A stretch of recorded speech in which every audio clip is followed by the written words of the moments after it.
Hi, welcome to NDE TV. I'm Peggy Robinson. Today's guest is Reverend Tom Leach, and he's going to tell us about his silent heart attack near-death experience. Now, you had a couple small near-death experience. You were just in the light before this, right? Yeah, actually, that ended up being the third one. Um, I like to tell, a story has a beginning, a middle, and an end. And in this particular case, I think there was a beginning, a middle, an end, and a return. And so, as a child, I was 8 years old, and I fell off of a patio. We lived in a row house, and I fell off the family patio and I landed on my head. And I don't remember anything other than this very comfortable, warm feeling and a bright light. That's all I can remember. Um, but as I after that, I noticed looking back that I was different after that. Um, In what way? um, I was more, um, I don't want to say telepathic, but more intuitive. I could feel what other people were feeling, and so I could react to that.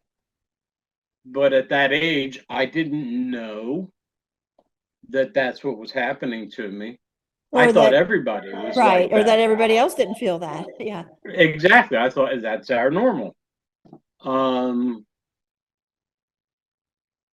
but growing up, um, I learned a lot of things before elementary school, and most of them were that I was not going to amount to anything, that I was genetically defaulted, and I wasn't very smart.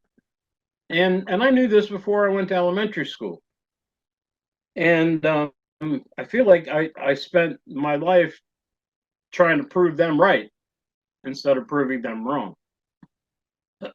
So, you go through, I went through Catholic elementary school, public high school. That was an interesting transition.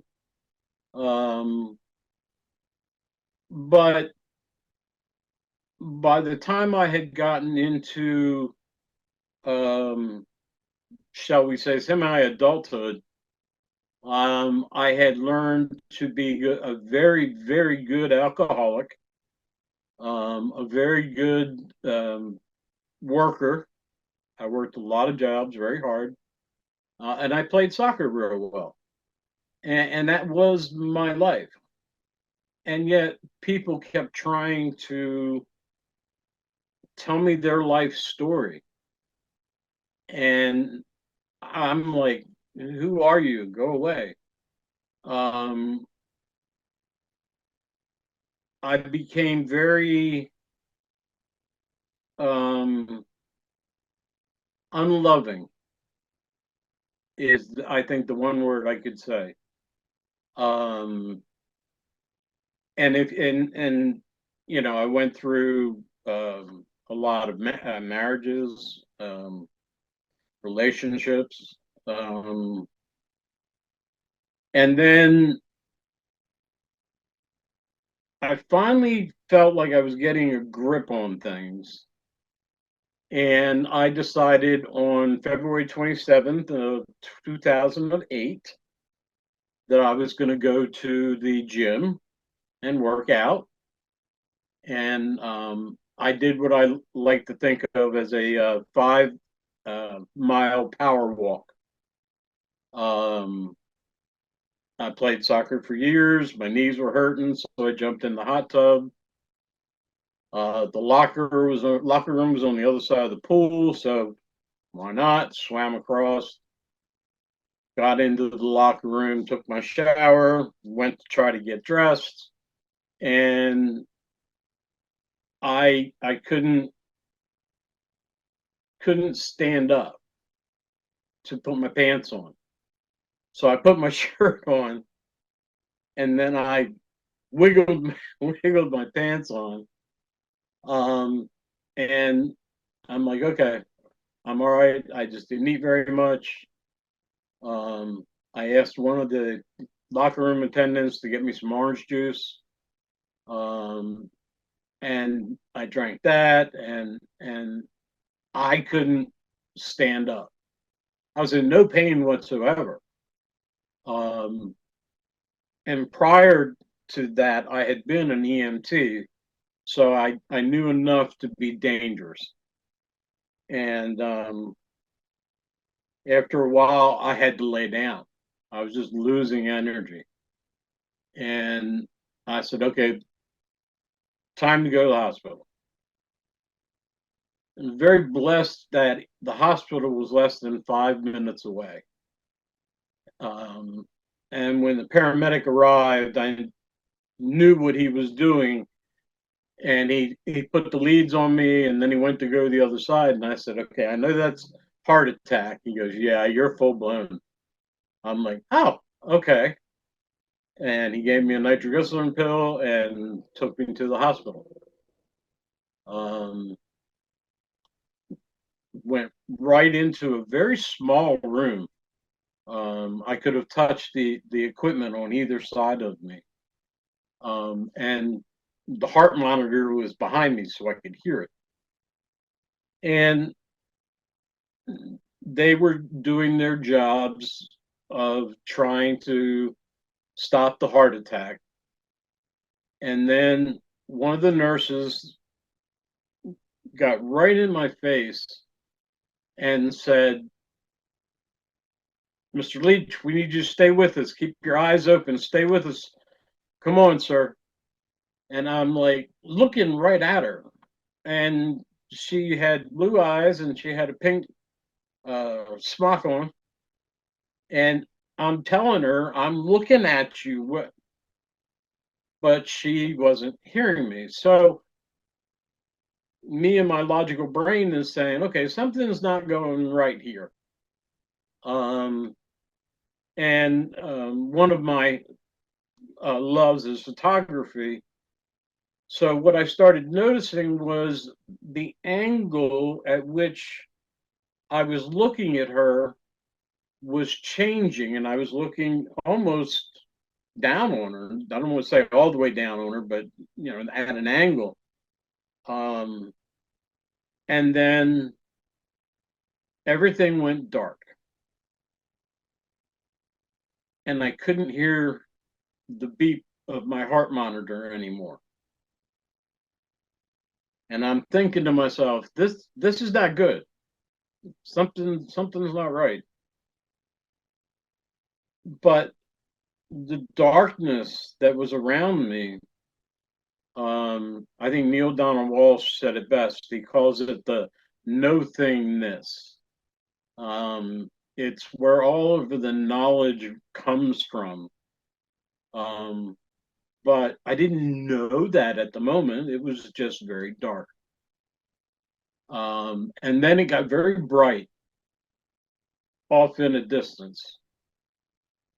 And I can't say that I had any feeling or movement sensation wise, but all of a sudden, instead of it being out there, I was in it. And it felt comfortable. And I'm originally from up north, so folks up there know what I'm talking about. When it's real cold, you take that big warm blanket and wrap it around you, and that's what I felt. I felt that warm, peaceful, comfortable blanket just wrap around me, and the light was so beautiful, and it was everywhere. I mean, it wasn't coming from somewhere, it was everywhere. And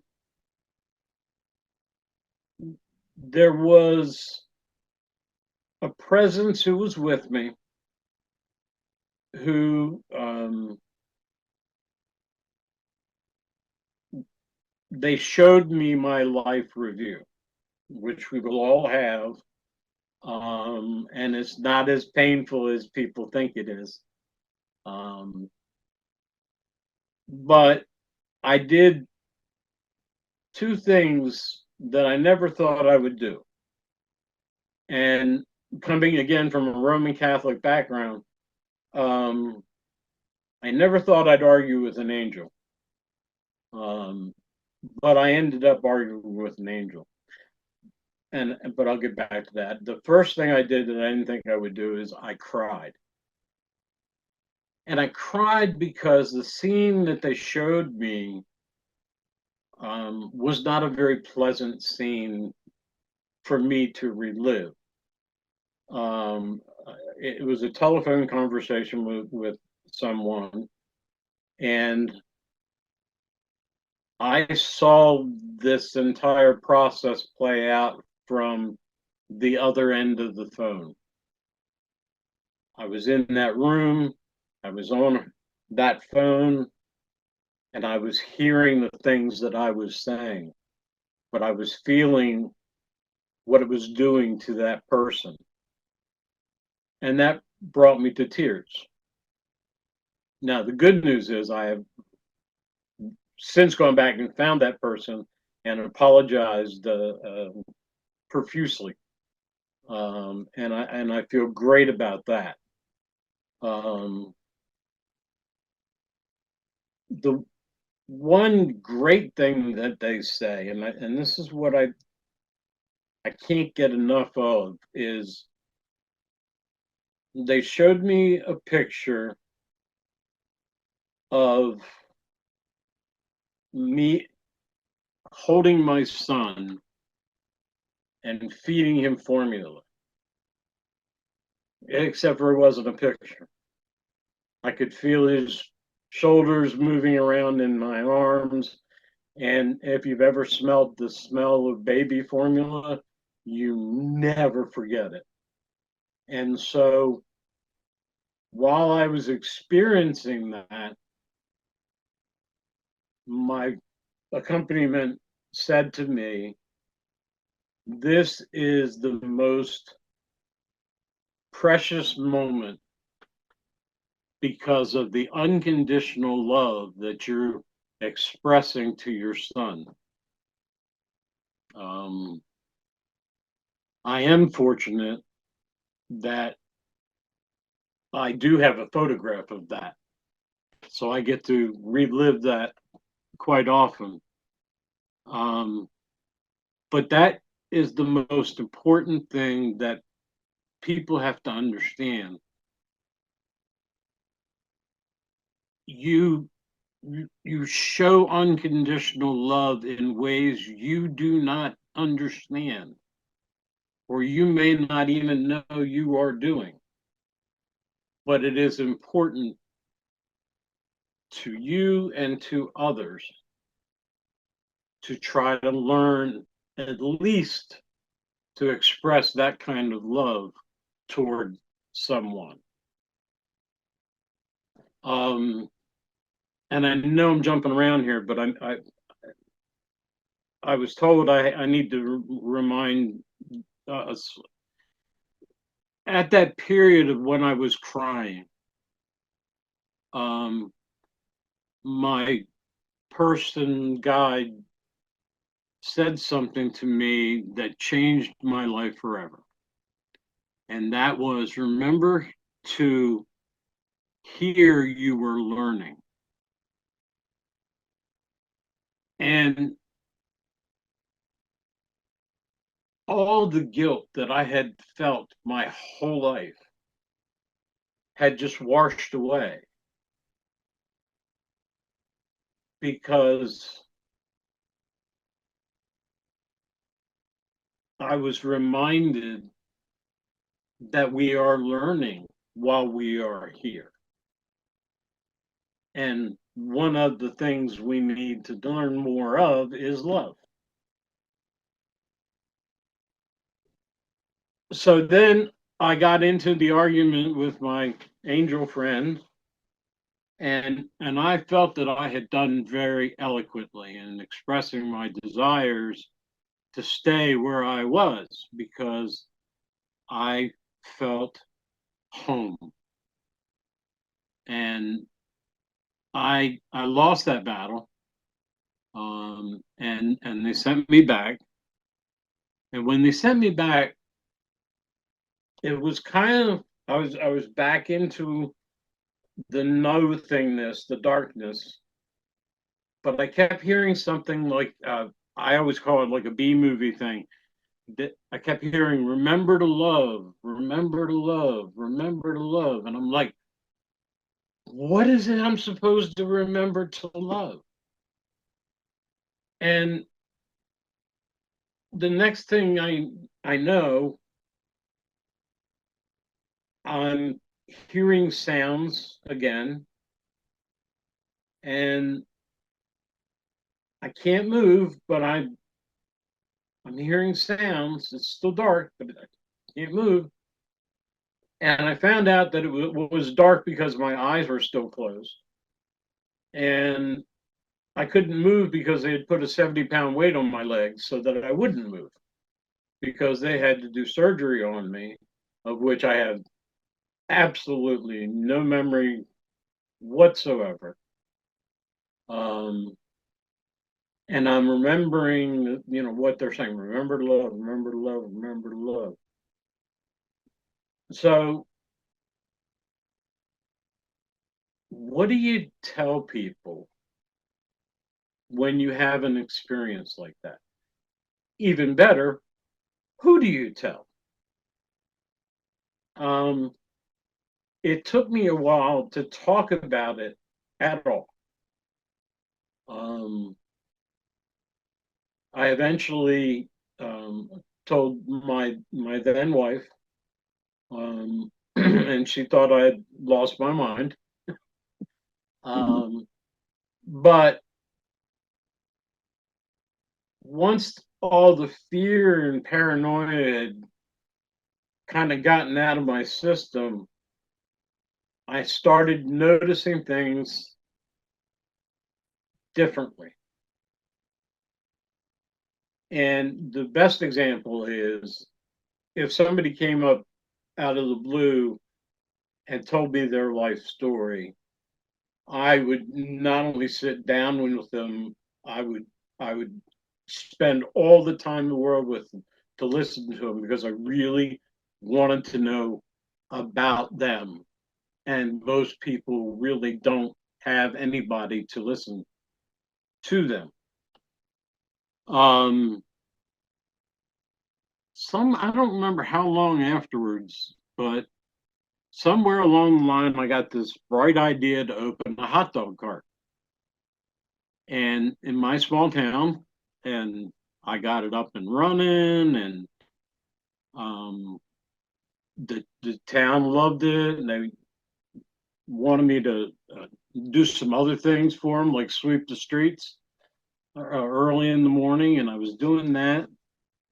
Um, and I didn't care if anybody bought anything from me or not; they weren't going past me without getting a smile. And I'm sitting looking back on my old self, going, "What are you doing?" Um, and I started a conversation with God that felt personal for the first time. And as I was sweeping up the streets, I noticed how quiet it was that I could hear the sound that a traffic light makes when it goes from red to yellow to green or whatever. Um, it was that silent in town, and I'm having these conversations with God. And if I got a particularly good point in, he would leave me a quarter. Now, my town has a few parking meters in them, but quarters don't end up on the windowsills of buildings 3 or 4 or 5 feet after you get your point across. And it happened all the time. Um, if I didn't quite get it on, I would get a dime, and I would look up and I would go, "Really? What did I miss here?" But it was that two-way conversation that everybody can have if they take the time to listen. And I I remember one of the things that I had forgotten in setting up my hot dog cart was there was a particular license that I had forgotten to get, and I needed $100 that day, or I had to shut down. And I took three steps. I would never forget it. Took three steps, and I stepped on something, and I'm like, I'm usually looking down. There wasn't anything there, and I pick up my foot, and here's a brand new $100 bill. And I would have said before that it was um, a coinky dink or a coincidence. I knew that not only had I said what I said to God, that He answered that quickly. And that connection is what we are all striving for. And people people today are stressed, and a lot of it is self-inflicted, but it's there. People are starting to worry about what comes next.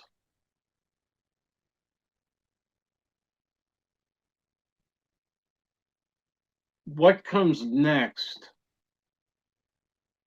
depends on your willingness to pray and to listen. In other words, to meditate and listen for the answers. So you send your prayers up and you meditate and get your answers.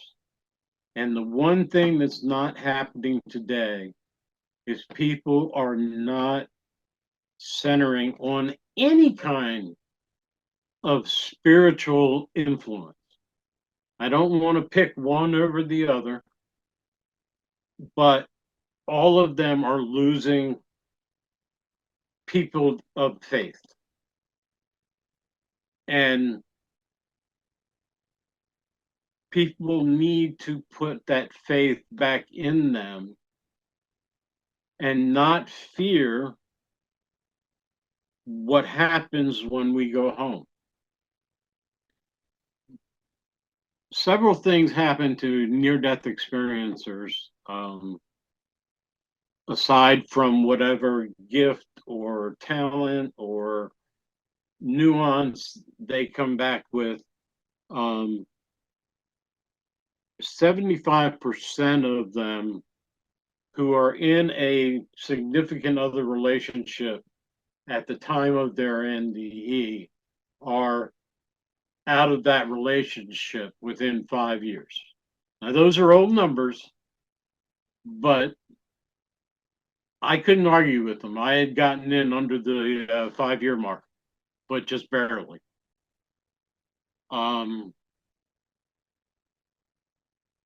So what we come back to say is don't be afraid to go home. You're welcome there. You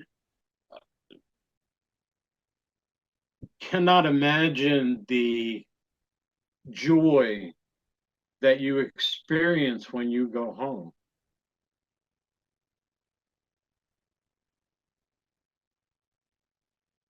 but you have to have a fixed point from which to live your life.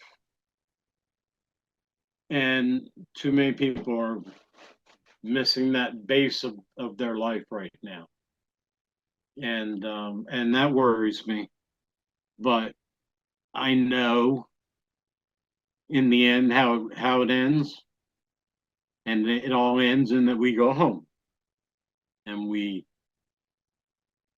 either stay there or choose to go somewhere else. You feel like there's, ooh, that was a bad echo. I'm afraid to talk now. Do you feel like there's a push from society to get rid of religion and get people away from faith? I would say there is a concerted effort against Christian faiths, um, most particularly the Roman Catholics. And there is a overwhelming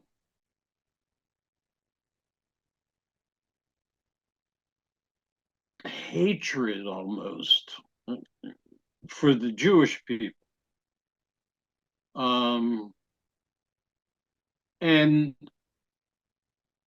I think those two religious bases, which are very large, have come under attack from people that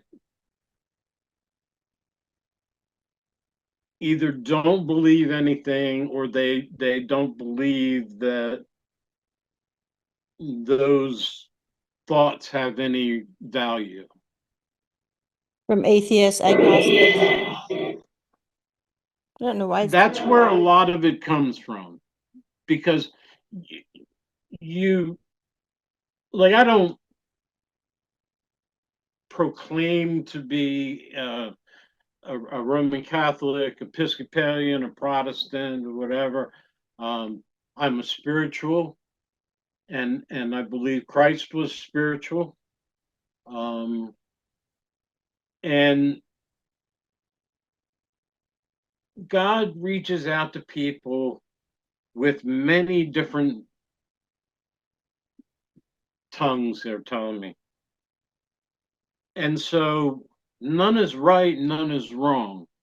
It's the core belief that matters. And that core belief is love. And love isn't always pretty, but when we were on a better path toward peace,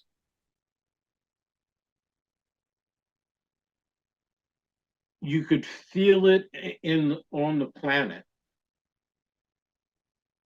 It was everywhere. You could sense it. But there are a group of people who don't want to see peace on the planet. And they've taken unusual methods to disrupt any type of faith in anything, unless it's their particular faith. And of course, that goalpost changes every time. Um, but we are at a crossroads that we will see the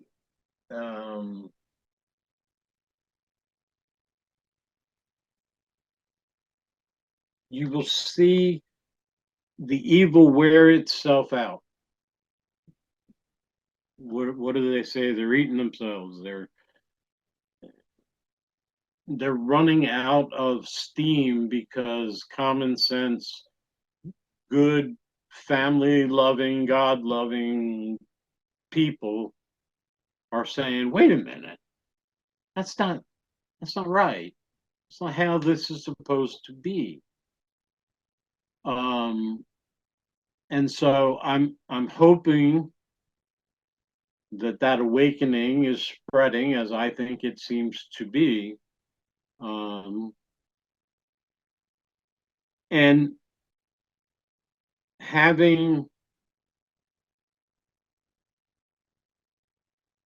peace within our society is the goal.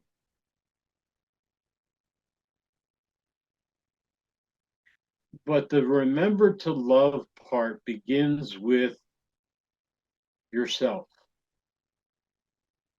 Um, what's the saying? Hurt people hurt people. Yeah.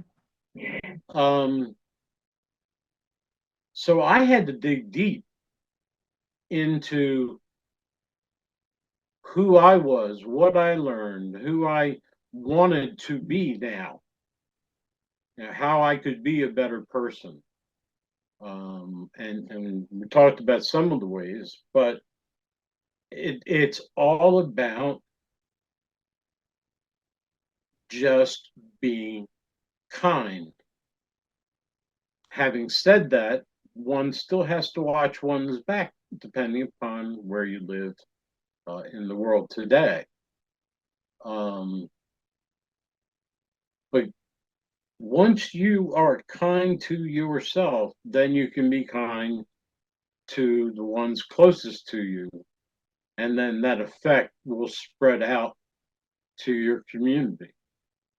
So I still think it all begins with yourself, loving yourself, no matter who you are, um, and letting other people love themselves while you're at it. How do you see, ew, I don't know what's wrong with my speaker. Try again. How do you see near-death experiences being used, for lack of a better word, I don't know how else to say it, in this? It seems like some are trying to get faith out of NDEs, and some are trying to make only NDEs that have a Christian, um, I'll say spin on them, be the only ones that are accepted. It seems like there's a war for ownership of NDEs in this political climate. Um, I wish I could say that you were wrong. Um, I haven't seen as many um, other faiths being pushed into the dog and pony show. Um, and I think part of that is a backlash from when people were a little bit, I use this word and I get in trouble all the time. It was a little too woo woo, and people couldn't relate to the story once you got to the woo woo. And so I think there's been a little bit of a backlash of people and going back and saying, well, it's not all woo woo. There is Christian faith involved, and quite honestly, if you read the Bible, there is a mention of a man who knew a man who was taken to the seventh level of heaven. Um, one of our apostles wrote, and so that to me was the second near-death experience. The first one on record would have to be Jesus Christ, having gone and come back uh, for all of us. Um, and so I think trying to come back toward the center. When you have your NDE, your background is going to influence it. Well, why is that? Well, because God talks to us in many tongues. So when you cross over, your experience is something that is important to you, or something that you remember, or uh, uh, the first thing, and I can't believe I didn't tell you this, the first thing that happened when I got there was I smelled aquavelva. Aquavelva was what my father wore, who had died in 1990. So the first person to greet me in heaven was my father, who I didn't get along very, very well with in real life.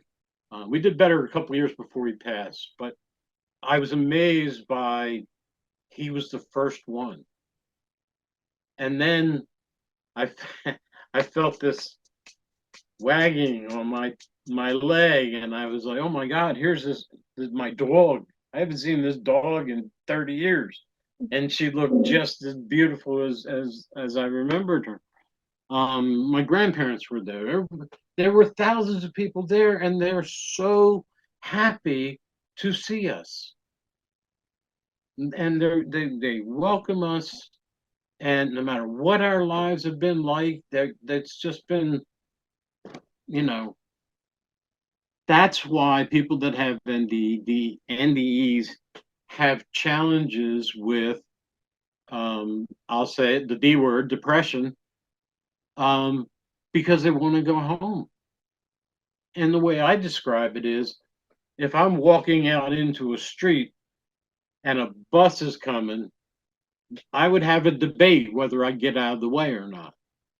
I wouldn't do anything to hurt myself, but I might not get out of the way if somebody else is trying to hurt me.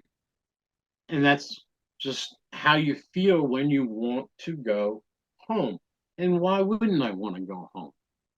And I don't care anybody else's story, they're all wonderful, but they're all designed for that person and people who will listen to what that person has to say. So they're not all the same. Um, but the message is the same, and that is unconditional love. Um, I've not heard one story. Now, I have to admit, I don't go track them down, um, but I rarely hear of anybody saying, "Oh, I came back and I was sicker than when I died." I just I just haven't. There may be out there, and I may be ignorant of it. And I'll apologize to that individual, but it seems to me that so many of us are called home. In my case, I'll call it, I had to have a come to Jesus meeting. Um, and we're all sent back with something to do that will improve their own lives, but the lives of the people around them. And some people will apply that to different faiths. More power to them. One of my favorite NDE experiencer is a priest in the Episcopalian denomination. Um, he is amazing, and his story is amazing, and he's funny as all heck. But his message might be tuned a little bit more toward the Christian part of it than, say, somebody who was raised in the Hindu religion. So there's all kinds of viewpoints out there. And I think so many of us are here to say, okay, time's up. we need to get back to our roots. We need to get back to the fact that we have a creator, no matter what you call it. I use God, and God watches over us. We have our angels watching over us. We have our family watching over us all the time. And they can be with us in a second, in a thought.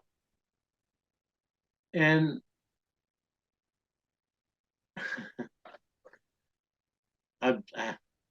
my mom just showed up. I can feel her rubbing my arms. Oh. Um,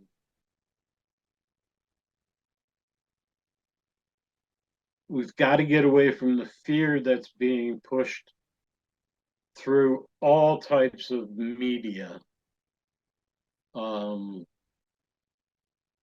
Some on your networks, some from your pulpits that are preaching fear. And anybody who is preaching fear doesn't understand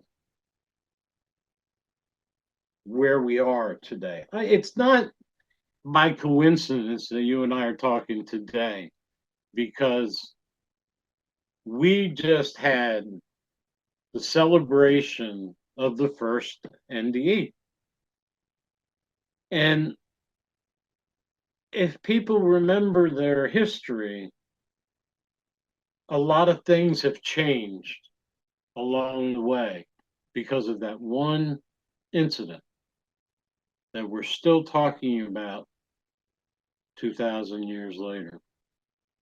And if we would just remember that the message back then was to love one another, it's the same message today. We need to love one another, even if we disagree. We need to still love one another and respect each other. And that's a societal problem that mass prayer can help. But it also takes being willing to get out and tell your story and tell your truth, live your truth, and whatever that is, you know.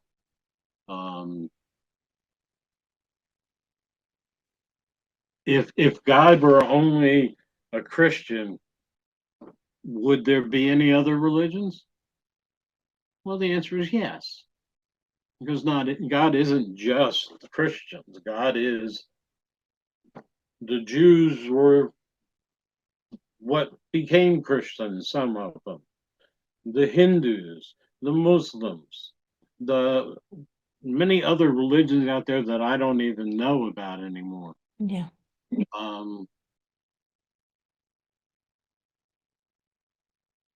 It's not an identity. It's love.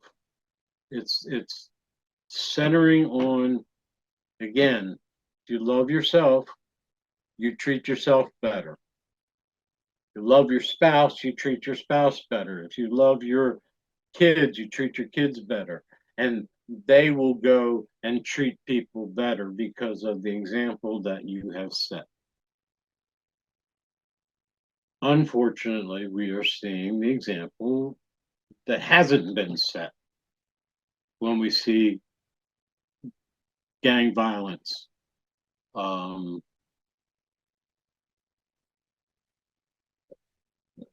just mass hysteria over things that in the long run wouldn't matter if you thought that you were going to die tomorrow. I've been noticing in the news. Oh, that's why he's doing that. Kids killing neighbors, friends, parents, family. It's like you never used to hear about this. Oh, it shocks me. Um, I go on a particular social website that I see this all the time, and the ones that get me are the kids that will just hit somebody upside the head as they're walking down the road. If I had done that as a child, I would probably be short of a voice right now Mhm. because my father would have kicked my butt. We didn't behave that way. We didn't beat up cops in Times Square. We had we had rules. We had family first, then your neighborhood, God first, then your family, then your neighborhood. And I knew I knew that if I got in trouble somewhere down the road, by the time I walked home, I was already being yelled at by my mom and dad. And we didn't have pagers or cell phones back then. Oh, those landlines got you in trouble just as much. And we respected when a police officer pulled up to us. You know, how can we help you, sir? You know, we didn't beat them up. We celebrated them. Now people don't want to be cops anymore. The guys we want to be cops don't want to be cops anymore because there's no respect for them. And then they're wondering why the military can't raise enough in their ranks because they don't want to be treated that way. They don't want to be treated as being the evil person in the world. Yeah, they I sign mean, I up. don't know if you've noticed or not, but I am a white Christian male, and we have become a target, which I find interesting because I grew up in a time when people of a different color were the target, and it's just amazing to me what has been propagandized into people from so-called college to whatever whatever party you're in uh, politically. Um, there's just this messaging, and I think my son got out just in time. He went to a decent university, but not the Harvards of the world. And I think he got out early enough that he didn't get that indoctrination. But I worry about the ones since him who are in debt, supposedly, um, for going to school and learning how to hate people. And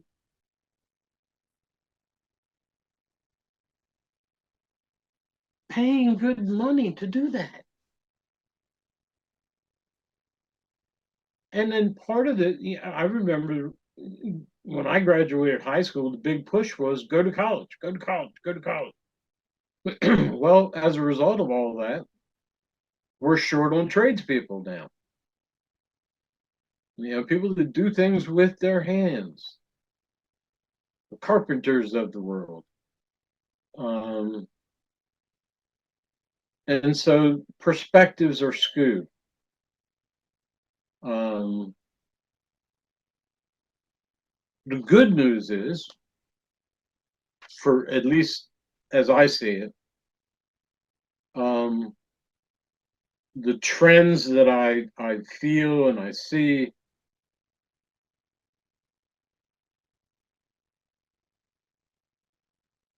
it's going to come to a head, but it will resolve peacefully. Um, but I don't think that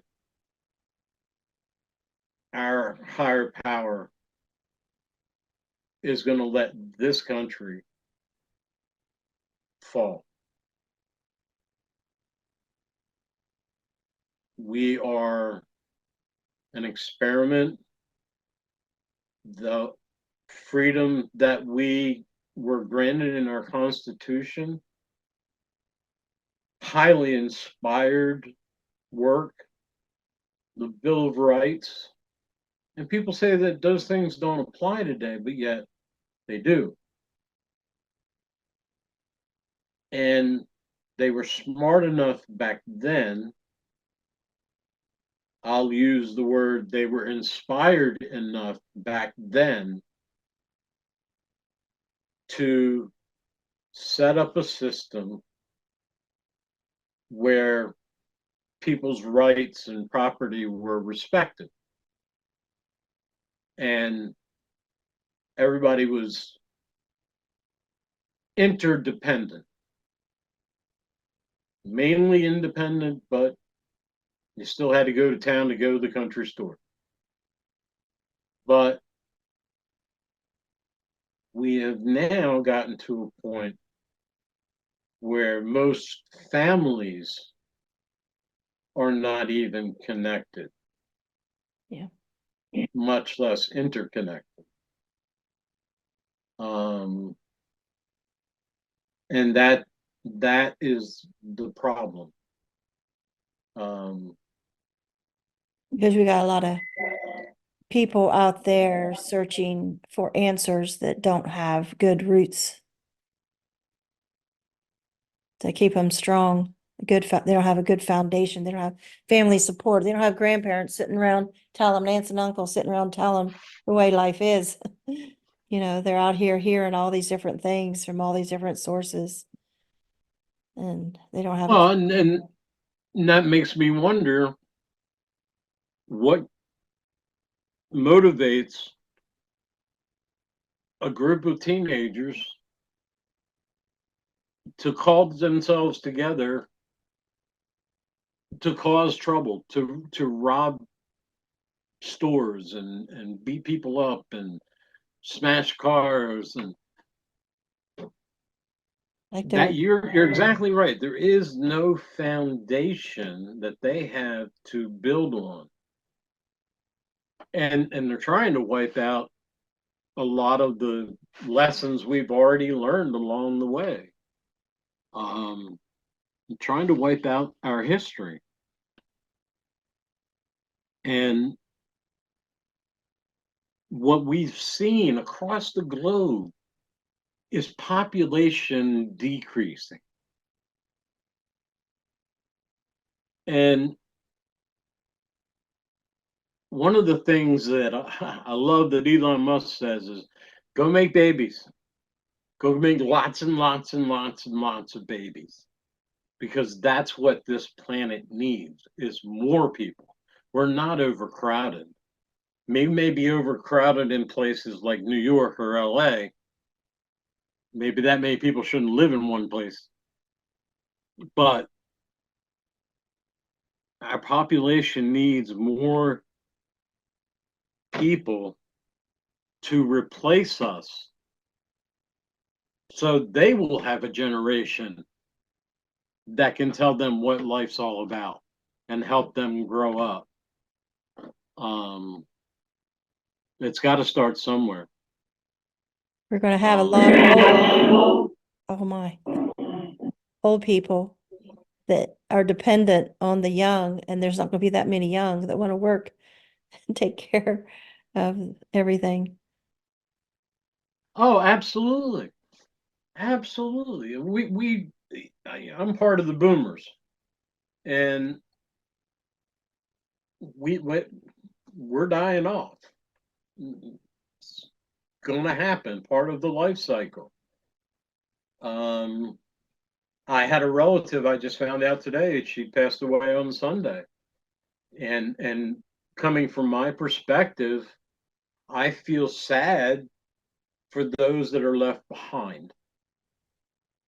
And I will grieve with them at the service. But I'm dancing for joy for her because I know where she is. I know how happy she is. I know how much pain she's not in anymore. And so I deal with that duality. I mean, and that's it. We come to the end of the road at some point. And my son, I'm not blessed with a grandchild. I don't think I will be, because kids of his age are choosing not to have kids, partly because they can't afford to. Um, but a lot of this silliness that's going on, and it's exactly that. Um, there's certain things you can't tell me because God didn't make it that way. I'm sorry. Right? Still got common sense. I, but we have a lot of the term people are throwing out there is mental illness, but I only think that scratches at the surface of it. And